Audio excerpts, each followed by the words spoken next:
啦，持有香港護照嘅香港人咧，係咪只要讀滿任何課程2年就可以申請485簽證㗎啦？有啲學生去問咧，係咪讀咗2年中學或者是但求其讀2個嘅 certificate 都可以咧？如果你要申請485嘅話咧，你一定要讀咗2年書。嗰啲2年書咧就係即係複合要求個 level 啦，就係個 diploma 啦，加埋本科個 bachelor。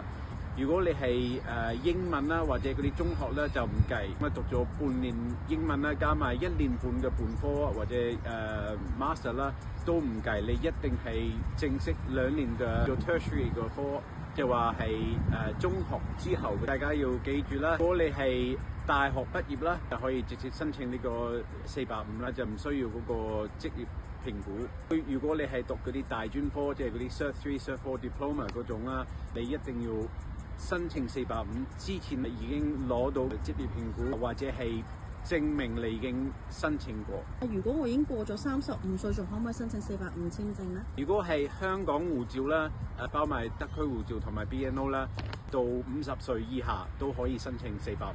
其他嘅護照咧係一定要36歲以下先可以申請到。根據學生簽證新嘅政策咧，而家嘅學生仲需唔需要喺境外度申請485簽證？唔使噶啦，如果你係學生簽證啦，或者旅遊簽證住485啦，你可以喺澳洲申請啦，你唔使翻去再申請啦。咁如果我同時擁有呢個香港護照同埋 BNO， 咁我仲需唔需要提供 IELTS、PTE 等英文試去申請485或者191咧？香港特區護照同埋 BNO 咧都要考嗰個英文，所有即係譬如講485啊、191啦、189、190，所有嗰啲簽證係需要英文啦。